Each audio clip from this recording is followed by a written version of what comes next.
Hi, and welcome to the Number One Comics Show, where we talk about the famous number one issues and first appearances of beloved characters of the comic book world. I'm Tom Scioli, author of Jack Kirby, The Epic Life of the King of Comics.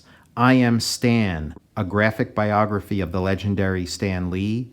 And coming soon from Image Comics, Jack Kirby's Star Warriors, starring Adam Starr and the Solar Legion. All three of those books are available for pre-order by following the pre-order links in the show notes below. So, does it get any more famous than this? Detective Comics number 27, 64 pages of action, starting this issue, The Amazing and Unique Adventures of the Batman. May 1939. So this is another one of those, beautiful, oversized Treasury edition reprints of famous first editions from DC Comics, and they're full replicas of the original comic.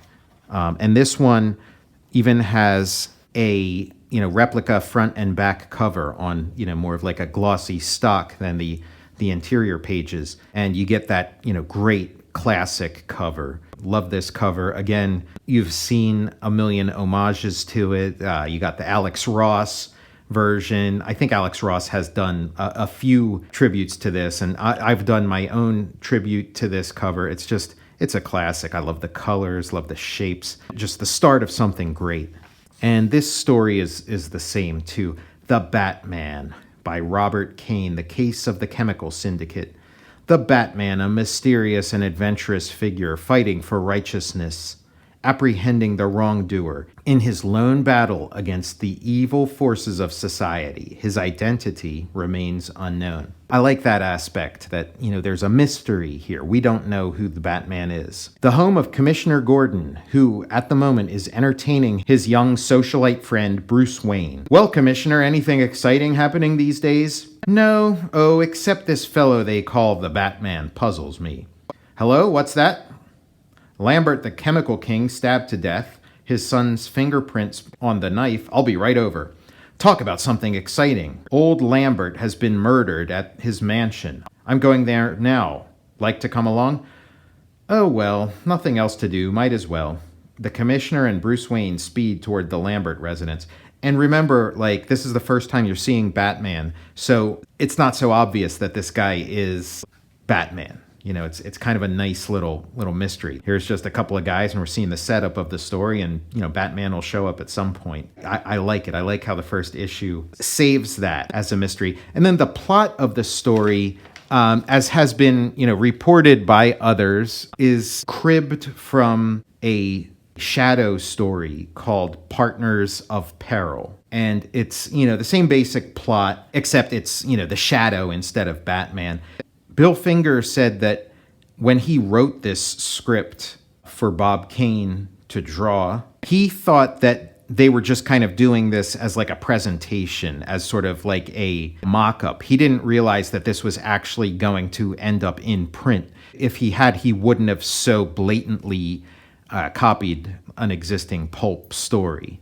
But in any event, whatever the source material, they created a classic. And so here he is, his first appearance, Batman. As the two men leer over their conquest, they do not notice a third menacing figure standing behind them. It is the Batman. The Batman! With the hyphen in there. The Batman lashes out with a terrific right crack. He grabs his second adversary in a deadly headlock, and with a mighty heave, sends the burly criminal flying through space. The Batman swiftly picks up the paper that the murderer stole from Stephen Crane's safe. Batman's, putting the pieces together. I love the way he's drawn here. This is the first appearance of Batman. It's also the first appearance of Wolverine. And I did my own tribute to this. I did a thing where I tried to sort of retell the first few issues of Batman in a way that I thought might make a really interesting reading experience. And I just remember seeing some of these panels printed in magazines when the Michael Keaton Batman movie was coming out, and I just fell in love with just what comics used to look like. I was just really fascinated by this, and the first comics that I did were retro comics. When I was a kid, I tried to make comics that were deliberately evoking this era There's just such a charm to it. And I mean, Batman, you like really can't take your eyes off of him. And if you sort of compare him to the other heroes that are showing up in the rest of this issue, because this is just a very short story within the context of a larger anthology comic, he just, there's even a sort of, shadow style masked detective, the Crimson Avenger. I mean, he just pales in comparison to the Batman. At that moment, the Batman leaps through an open transom. The Batman seizes a wrench from a table and leaps for the gas chamber. The Batman quickly plugs the gas jet with a handkerchief as the gas chamber descends entirely over them. Then he unties Rogers and with a powerful swing, crash.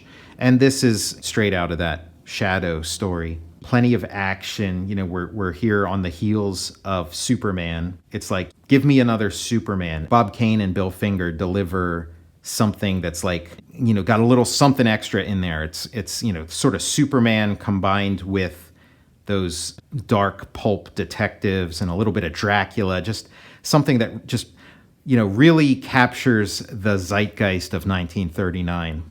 And so, Batman kind of, solves the mystery, figures out who the real murderer is, gives him a sock on the jaw. He's falling right into the acid tank, a fitting ending for his kind. So falling into an acid tank is very much a part of Batman lore that continues to this day. How can I ever thank you?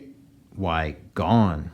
You even get like the splash from the acid. The next day, young Bruce Wayne is again a visitor at the commissioner's house, who has just finished telling Bruce the latest exploits of the Batman.